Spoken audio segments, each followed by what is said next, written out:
আমি এখন president high court club এবং ডেজিগনেটেড সিনিয়র অ্যাডভোকেট। বিধানসভা নির্বাচনে যে মেজরিটি নিয়ে আসবে তার প্রতিফলন কলকাতা হাইকোর্টের ক্লাবের ইলেকশনে প্রতিফলিত হয়েছে। এখানে আইনজীবীরা স্বতঃস্ফূর্তভাবে ভোট দিতে পেরেছে এবং তার প্রতিফলন তার রেজাল্টে দেখা গেছে তৃণমূলপন্থী আইনজীবীদের থেকে বিজেপিপন্থী আইনজীবীরা প্রত্যেকটা পদে জিতে এসছে এবং এর প্রতিফলন 26-এর ইলেকশনে দেখা যাবে। 2026 বিধানসভা নির্বাচন পাখির চোখ করে ভোট করা হবে। সেখানে দেখা যাচ্ছে একটা লং দি প্রসেস আপনার এসআইআর আমাদের পশ্চিমবাংলায় চালু হয়েছে 4 তারিখ থেকে। এত শর্ট টাইমের ভেতরে এই এসআইআরটা কি করে সম্ভব বলে আপনি মনে করছেন? এখন তো সব ডিজিটালের যুগ। এই ডিজিটাল ব্যাপারে বেশি সময় লাগে না। এগুলো এন্ট্রি করবে, স্ক্যান করে তার সমস্ত নথি কম্পিউটারে লোড হবে। অতএব এখানে ওই খাতাপত্র নিয়ে প্রত্যেকটা হিসেব করা অত সময় লাগার কথা নয়। যদি রাজ্য সরকার হেল্প করে খুবই কম সময়ের মধ্যে পুরো জিনিসটাই হবে।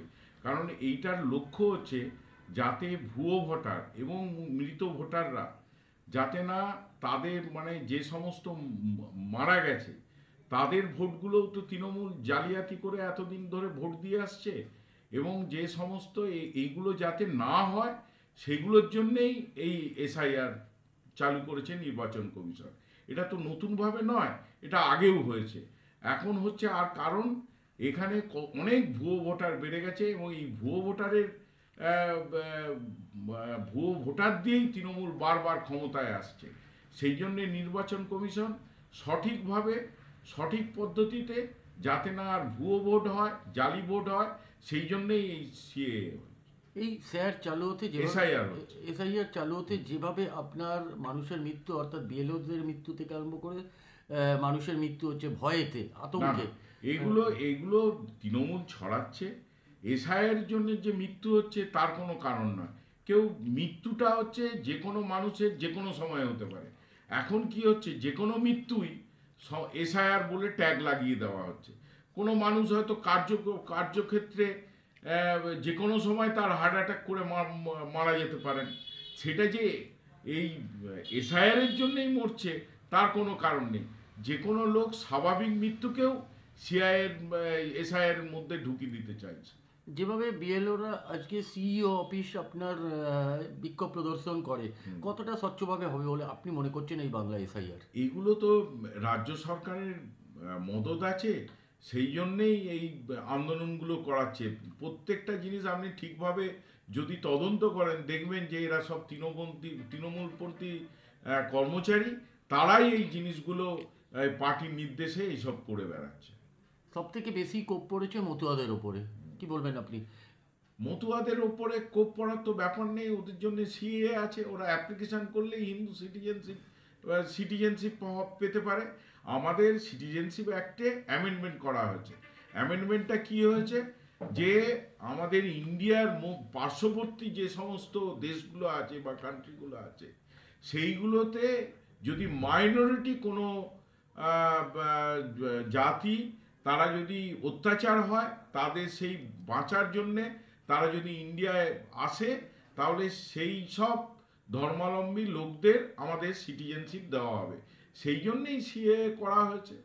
কিন্তু রাজ্য সরকারের তরফ থেকে বলা হচ্ছে যে আপনারা এসআইআর ফর্ম ফিল আপ করুন, কিন্তু আপনারা সিএএ ফর্ম ফিল আপ করবেন না, তাহলে আপনাদের নাগরিকত্ব আপনাদের চলে যাবে। যদি কেউ বাংলাদেশ থেকে এসে থাকে পরবর্তীকালে সিটিজেনশিপ অ্যাক্ট হওয়ার পরে, তারা তো সিটিজেন নয়, তাহলে তাদের জন্যেই তো এই সিএএ করা হচ্ছে।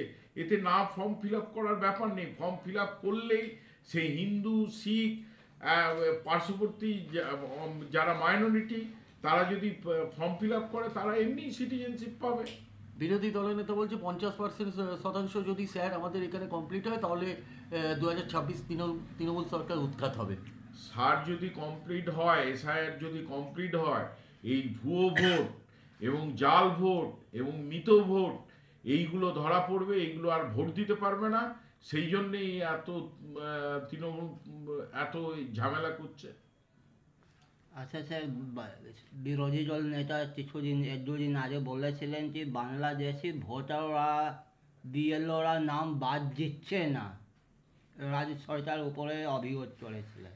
এই অভিযোগ কেন করছে? কিছু কিছু তৃণমূলপন্থী মানে কর্মচারীরা, তারা বিএলওরা, তারা এইগুলো মিথ্যে করে বাংলাদেশি ভোটারদের নাম আমাদের এখানে তুলে দিচ্ছে জোর করে, মিথ্যে করে, এবং এবং বাজে কাগজের উপর, জালি কাগজের উপর নির্ভর করে।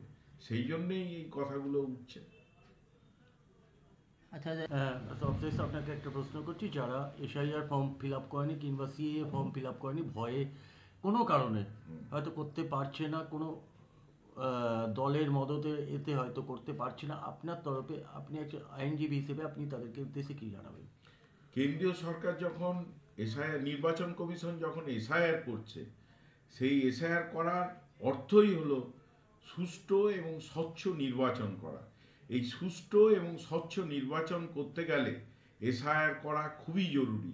কারণ যে সমস্ত ভুয়ো ভোটার আছে এবং মৃত ভোটার আছে, এবং যারা বাইরের দেশ থেকে এসে এখানে ভোটার লিস্টে নাম তুলেছে অসৎভাবে, তারা কোনো কাগজ দেখাতে পারবে না। এবং সঠিক স্বচ্ছ নির্বাচনের জন্যই এসআইআর দরকার। সেই এসআইআর কে করলো না করলো তার উপর নির্ভর করে না।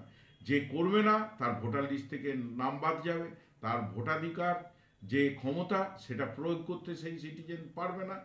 আর যে সমস্ত লোক তারা সিটিজেন নয় অথচ অন্য দেশ থেকে এসছে, তারা তো সিটিজেন নয়, তাদের সিটিজেনশিপ সরকার একটা নিয়ম করে সিটিজেনশিপ অ্যাক্টে অ্যামেন্ডমেন্ট করে তাদেরকে সুযোগ দেওয়া হচ্ছে।